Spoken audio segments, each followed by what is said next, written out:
El olor del café recién hecho se mezclaba con el eco de un silencio incómodo mientras organizaba unos papeles en la oficina, intentando ignorar el dolor punzante en la espalda. Me llamo Laura, tengo 30 años y vivo en Madrid, donde mi vida parecía rutinaria pero estable, casada desde hace 6 años con Javier y trabajando como auxiliar administrativa en una empresa pequeña y gris, igual que mis días. Al principio, él era atento, protector, cariñoso, el hombre que toda mujer creía desear. Pero en los últimos meses, como si un velo hubiera caído, empecé a ver grietas en la fachada, palabras frías, ausencias largas, miradas vacías. Ahora, con 8 meses de embarazo y el cuerpo cansado de esperar cariño, me siento como una extraña en mi propia casa. Cada mañana era una lucha contra el peso de mi cuerpo y el peso de su indiferencia, con dolores que subían desde los riñones y una ansiedad que no me dejaba respirar. Javier llegaba tarde, sin dar explicaciones, y cuando lo hacía ni siquiera me preguntaba si el bebé se había movido ese día, si necesitaba algo, si me sentía bien. Intenté culpar al estrés, al trabajo, al cansancio, intenté justificar lo injustificable mientras me aferraba a la esperanza de que todo pasaría. Pero en el fondo, muy dentro de mí, una verdad punzante empezaba a gritar: él ya no estaba conmigo, no como antes, no como debía.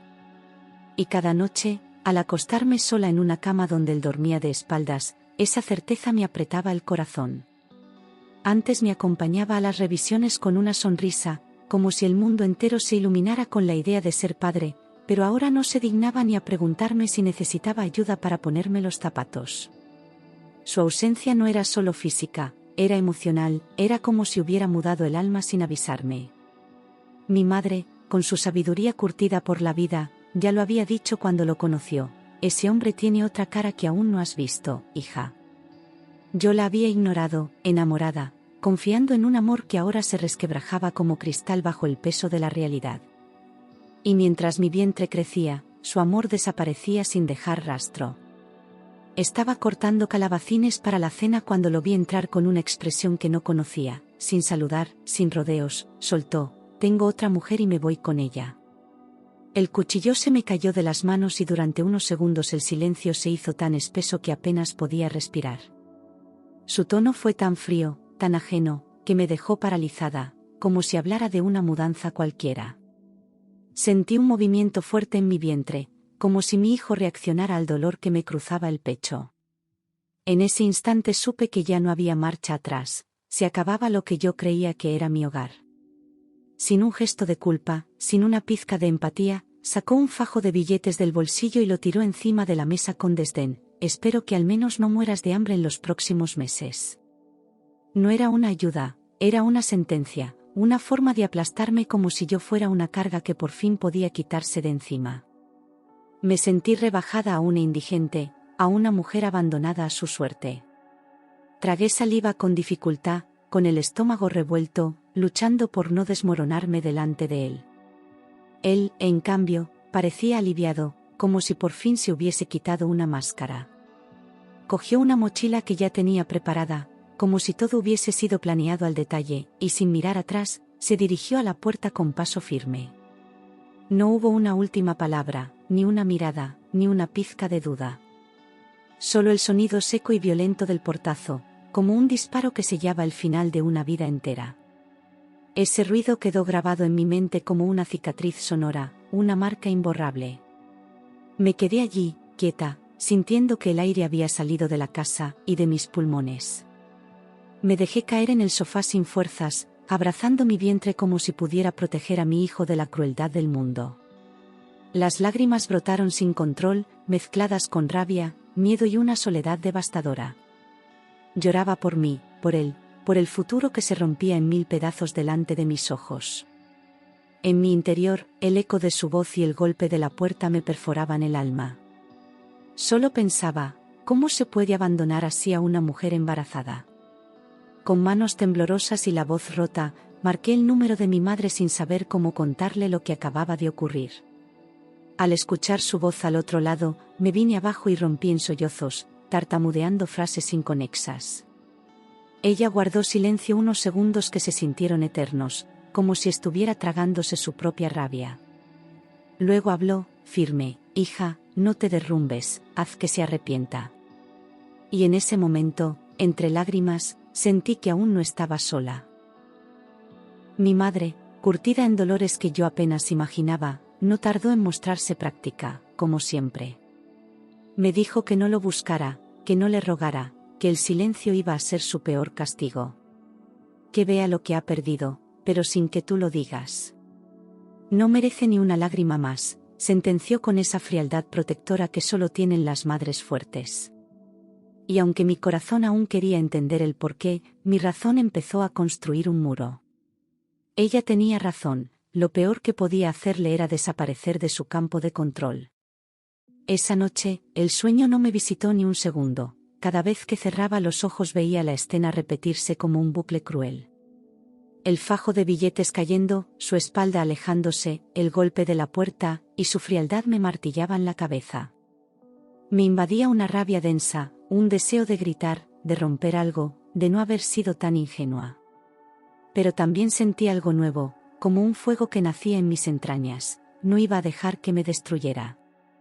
No esa versión de mí, no esa Laura débil que él esperaba encontrar. Apenas amanecía cuando sonó el timbre. Era Carmen, mi vecina del cuarto, que me miró con ojos de madre y sin decir nada me tendió un plato caliente de lentejas. He oído cosas, ¿puedo quedarme contigo un rato?, dijo con suavidad. La dejé pasar y, al sentarse a mi lado, me acarició el brazo como si supiera que cualquier palabra podía romperme. Su presencia fue un bálsamo, un recordatorio silencioso de que aún quedaban personas buenas. Las paredes en los bloques de Madrid son finas, y la vida se escucha más de lo que se ve. En pocas horas, todo el edificio supo que Javier se había ido con otra, dejando a su mujer embarazada como si fuera basura.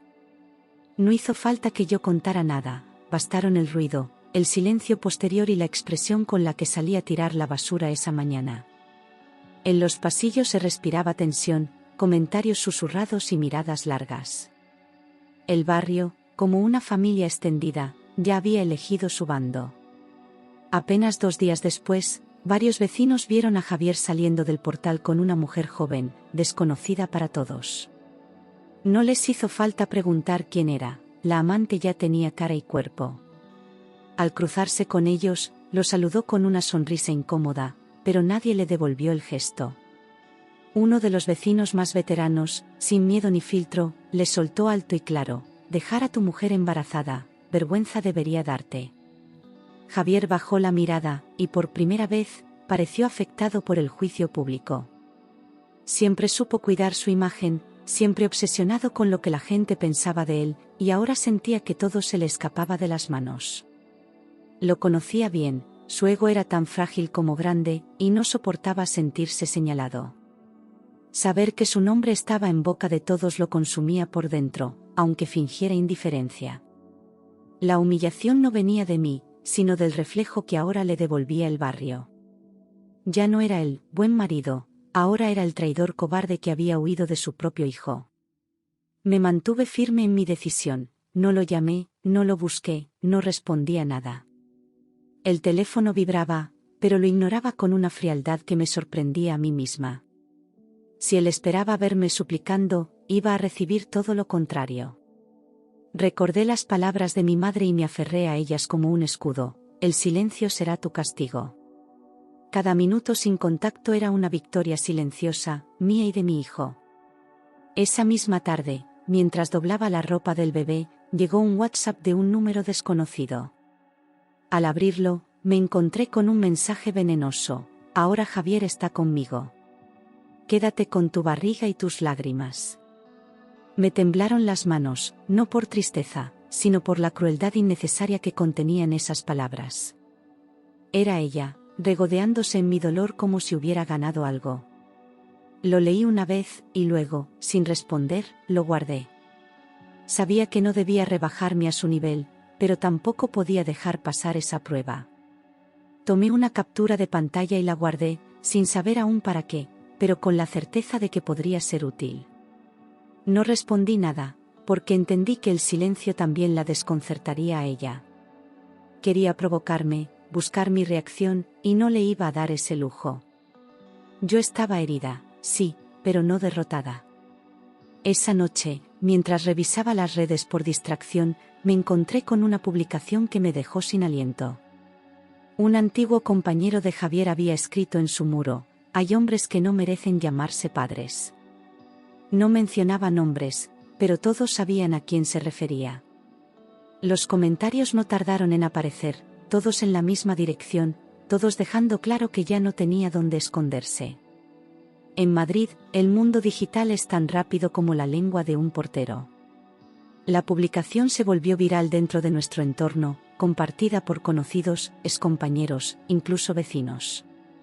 En los grupos de WhatsApp del barrio y del trabajo se empezó a hablar del tema con nombres y apellidos. Me llegaron capturas, mensajes de apoyo, y algunos incluso me preguntaron cómo podía ayudarme. Mientras tanto, Javier empezaba a notar el frío social que tanto temía. Por primera vez, se veía como el villano de su propia historia.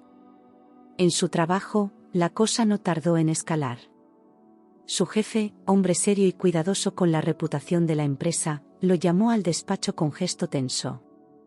«No me importa tu vida privada, Javier, pero tu nombre aparece demasiado en los comentarios, y no por buenas razones», le dijo sin rodeos. Salió de allí con el rostro pálido, sabiendo que su prestigio profesional también comenzaba a resquebrajarse. Aquel despacho frío fue su primer aviso real de que había ido demasiado lejos. Ese mismo día, el teléfono sonó 2 veces con su nombre en pantalla, pero no moví un solo dedo para responder. Me quedé mirando la pantalla hasta que se apagó sola, escuchando el silencio como un himno de dignidad. Sentía que, por fin, tenía el control que nunca tuve. No necesitaba gritar, ni reclamar, ni llorar delante de él. Mi silencio lo estaba volviendo loco, y yo lo sabía. Minutos después, llegó otro mensaje, esta vez cargado de veneno: «Estás poniéndome a todo el mundo en contra. Deja de hacerte la víctima». No lo leí 2 veces, lo borré al instante. Su desesperación se disfrazaba de ira, pero yo la reconocía perfectamente. El hombre que se creía intocable ahora reaccionaba como un niño pataleando ante la pérdida.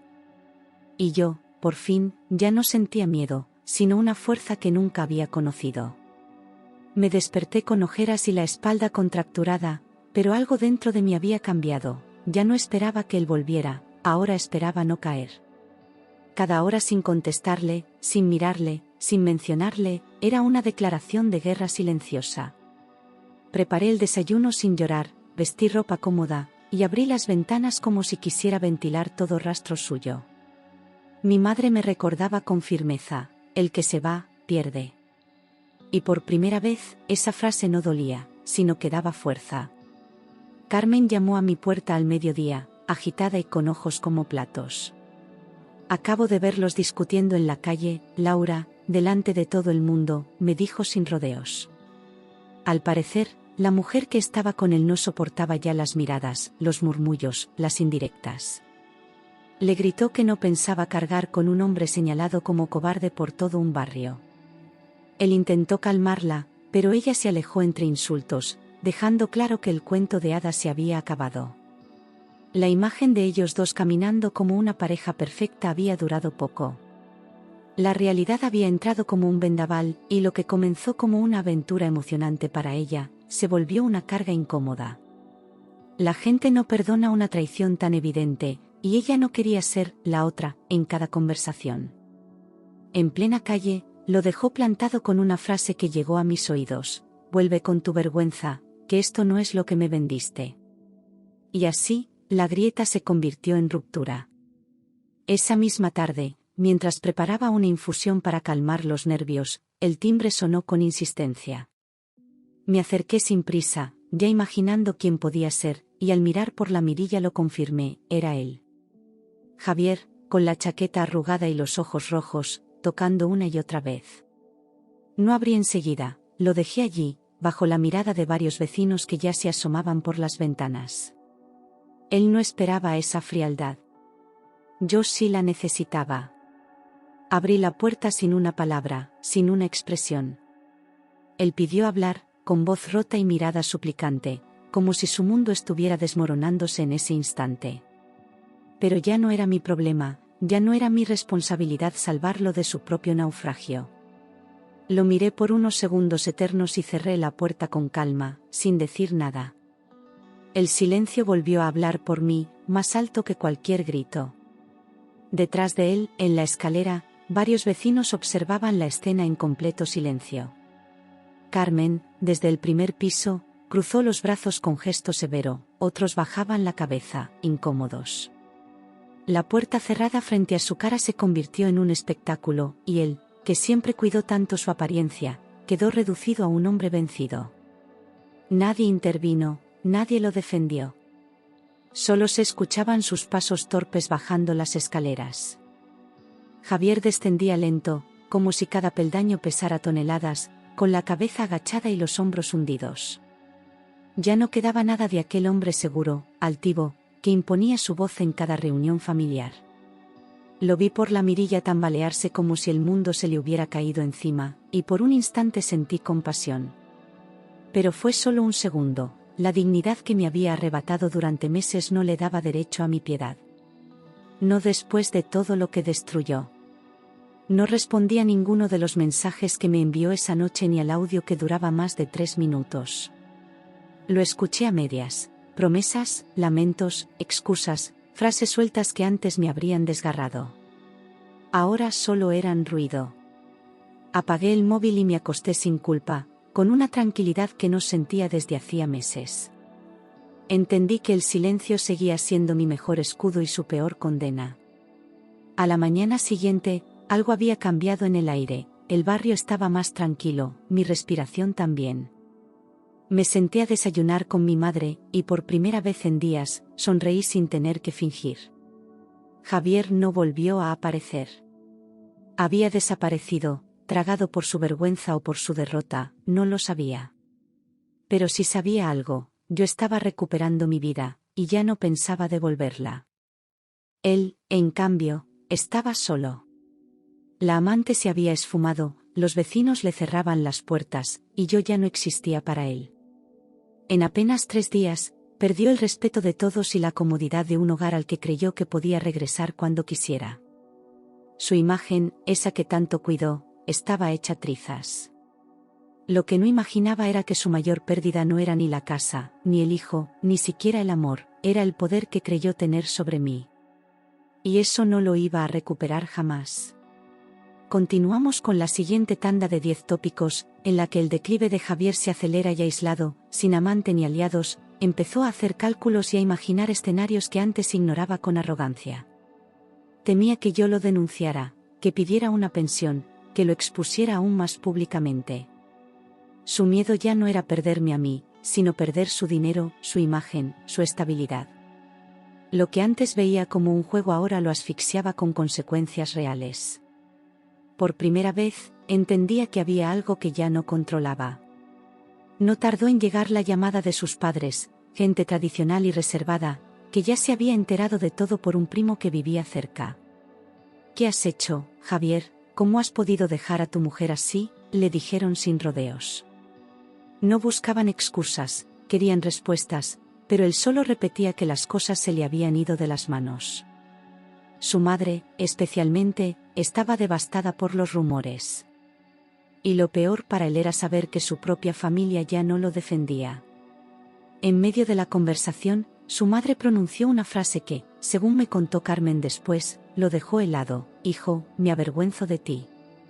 Ninguna mujer le había hecho tanto daño como esas 6 palabras cargadas de decepción. Toda su vida buscó esa aprobación, ese orgullo materno que ahora se deshacía como papel mojado. No supo qué decir, solo se quedó en silencio al otro lado del teléfono.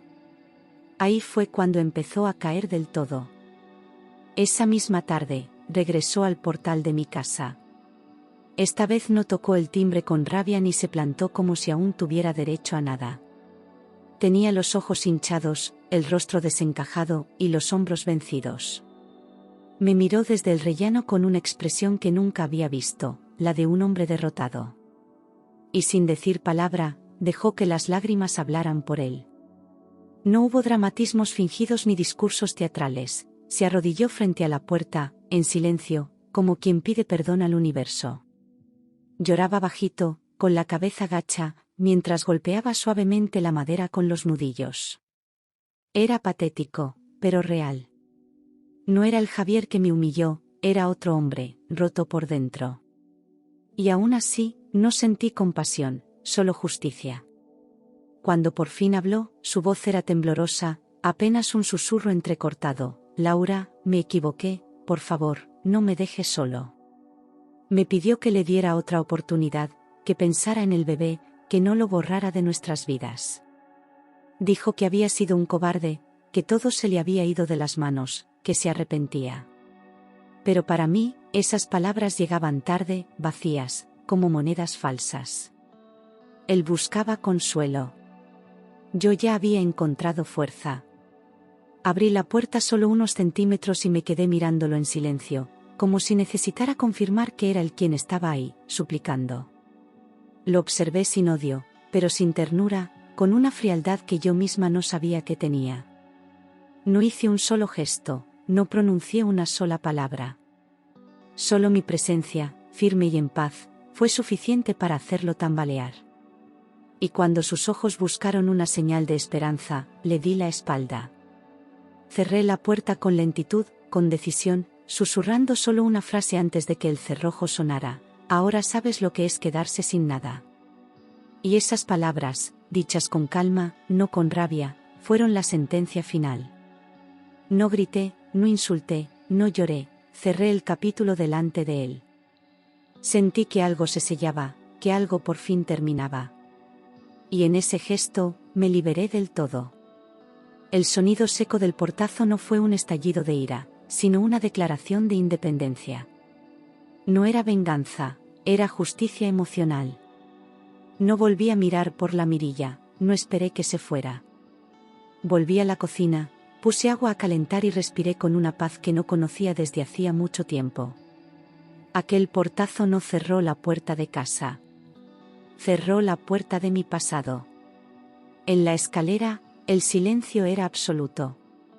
Varios vecinos habían presenciado la escena desde los rellanos, desde las puertas entreabiertas. Carmen, con lágrimas en los ojos, bajó y se quedó junto a mí sin decir palabra, como una testigo de algo grande. Nadie se rió, nadie comentó, pero todos entendieron lo que había ocurrido. En ese edificio, desde ese momento, ya nadie dudaba de quién era la víctima, y quién era el cobarde. Javier bajaba las escaleras tambaleándose, con la camisa fuera del pantalón y la dignidad hecha pedazos. Carmen lo miraba desde arriba con una mezcla de lástima y desprecio, como si no pudiera creer que ese fuera el mismo hombre que un día se paseó con soberbia por el edificio. Al llegar al portal, tropezó con el felpudo, pero nadie se movió para ayudarle. Él, que antes caminaba con el mentón alto, ahora no sabía dónde esconder la cara. La caída no era física, era total. Carmen entró en mi casa sin pedir permiso, me abrazó con fuerza y dijo al oído: nunca más te humillará. Lo has vencido sin una palabra. Su voz temblaba de emoción contenida, como si lo que había presenciado no fuera una simple escena doméstica, sino una lección de vida. Yo, todavía en shock, asentí en silencio, sabiendo que algo había cambiado para siempre. No solo yo lo había enfrentado, lo había hecho delante de todo el mundo. Y eso, en un barrio como el mío, valía más que cualquier denuncia. Me miré en el espejo esa noche y no vi a la misma mujer de hacía 3 días. No vi a la embarazada abandonada, ni a la esposa humillada, ni a la víctima. Vi a una mujer fuerte, serena, con la mirada firme y los pies plantados en su sitio. Había recuperado algo que creía perdido, el control de mi propia historia. Y entendí que el amor propio no se llora, se construye. El móvil sonó un par de veces más esa noche, pero ya no me afectaba. No me molesté en mirar si era él, porque ya no esperaba nada. El silencio era mi respuesta, y ese nuevo poder no necesitaba confirmación. Apagué el teléfono y lo guardé en un cajón como quien encierra una etapa que ya no aporta nada. No era castigo, era sanación. Mi madre se quedó conmigo esos días como una sombra protectora, cocinando, limpiando, revisando mis medicinas, hablándome sin juzgar. Me preparaba tés, ponía música suave, cuando me notaba cansada, me acariciaba el pelo como cuando era niña. No decía frases heroicas, ni grandes discursos, pero su presencia era firme, estable, necesaria. Gracias a ella, el suelo bajo mis pies dejó de temblar. En silencio, me ayudaba a reconstruirme. Esa noche dormí profundamente, sin interrupciones, sin sobresaltos.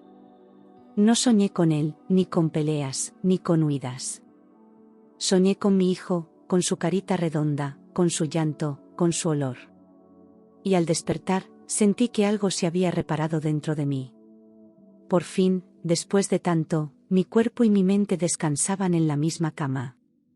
Con el cuerpo más ligero y el alma en orden, preparé la maleta para el hospital. Pijamas, pañales, una mantita tejida por mi abuela y el primer body que usará mi hijo. No lo hice con ansiedad, ni con temor, sino con ilusión.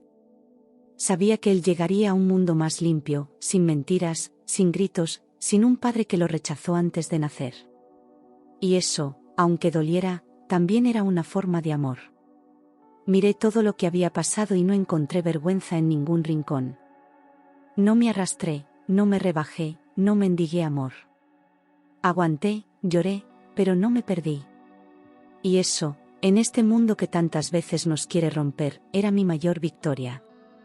Podía mirar a mi hijo a los ojos sin bajar la cabeza. Aquel día, mientras organizaba los pañales en el cajón, volvió a tocar el timbre. 1, 2, 3 veces. No abrí. Ni me acerqué.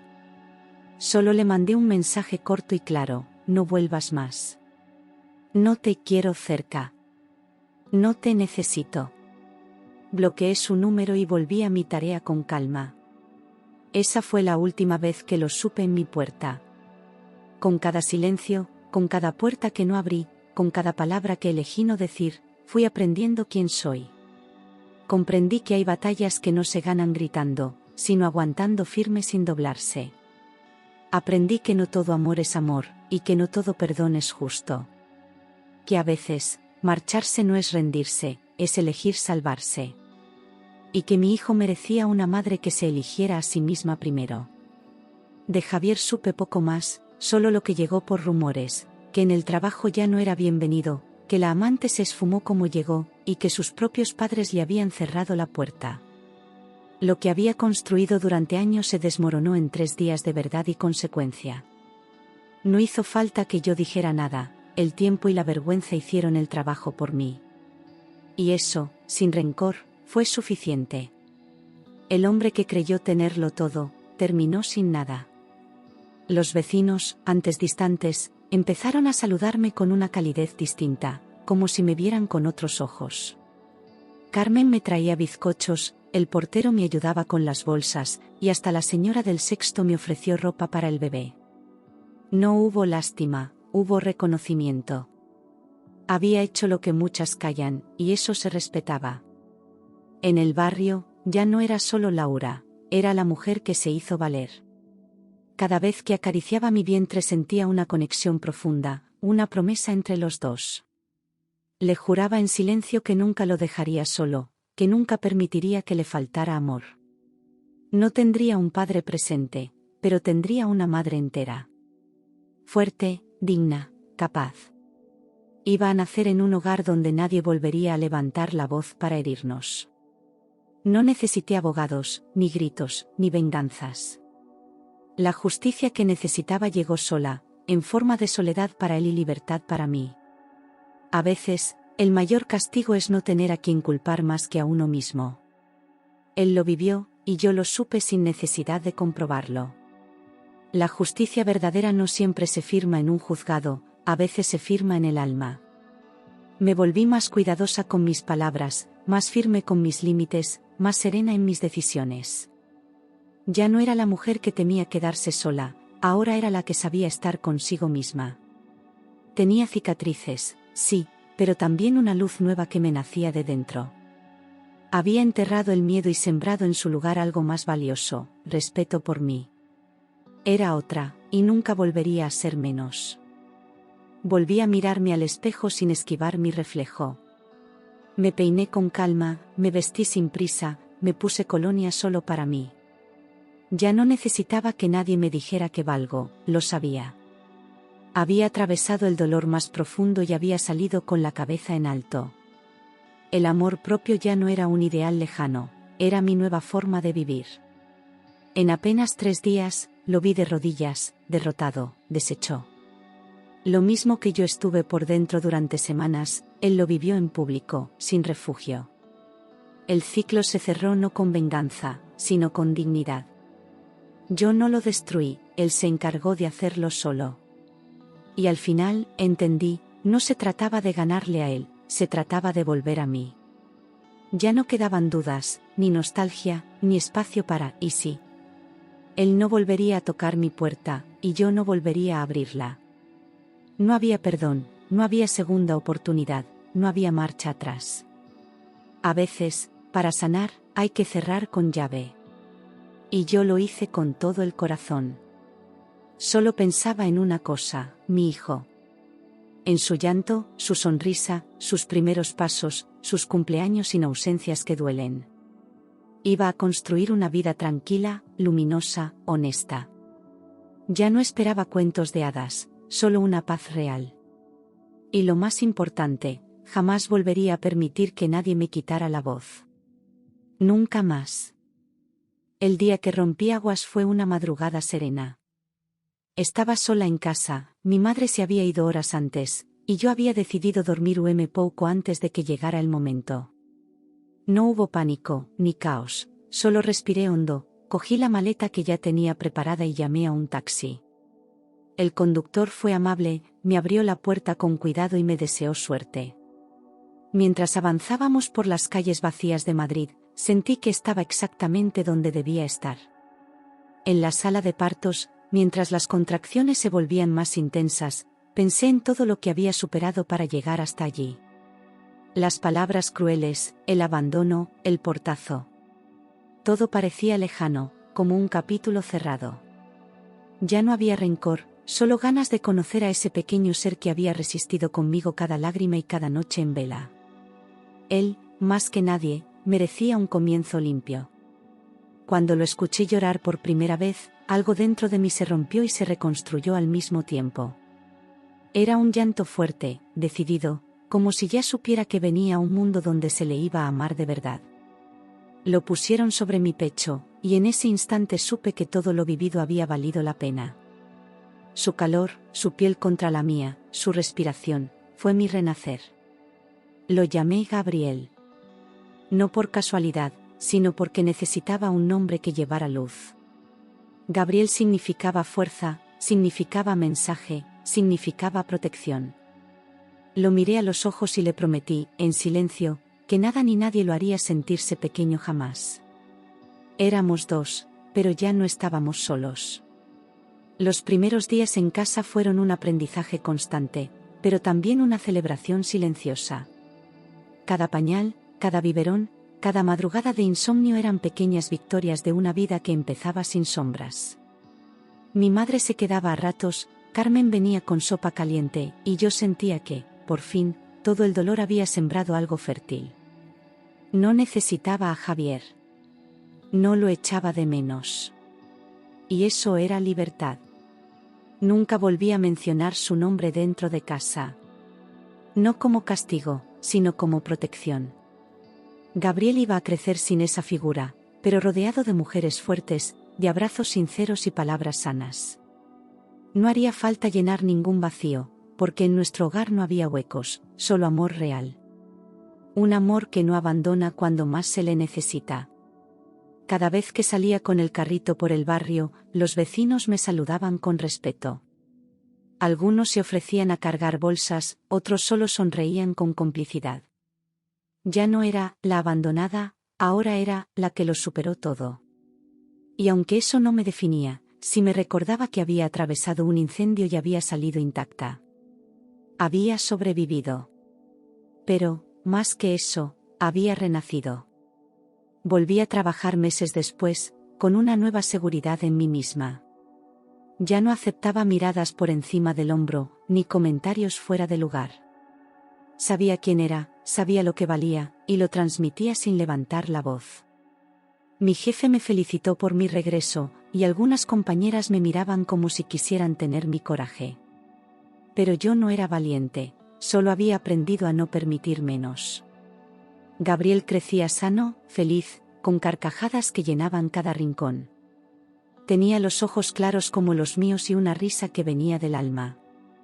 Cada vez que me abrazaba con sus bracitos pequeños, sentía que había ganado la mayor batalla sin necesidad de pelear. No contra Javier, sino contra mis propios miedos. Y esa era la mayor victoria. Nunca sabré si Javier pensó en nosotros alguna vez con arrepentimiento real. Tal vez sí, tal vez no. Pero eso ya no importaba. Porque mi historia no terminaba con él, ni empezaba con su traición. Mi historia empezaba con Gabriel, con cada paso que di para protegerlo y protegerme. Y si algún día él me pregunta cómo empezó su vida, le diré la verdad, con una madre que eligió ser libre. Ser libre. Ser libre. Ser libre. Ser libre. Ser libre. Ser libre. Ser libre. Ser libre. Ser libre. Ser libre. Ser libre. Ser libre. Ser libre. Ser libre. Ser libre. Ser libre. Ser libre. Ser libre. Ser libre.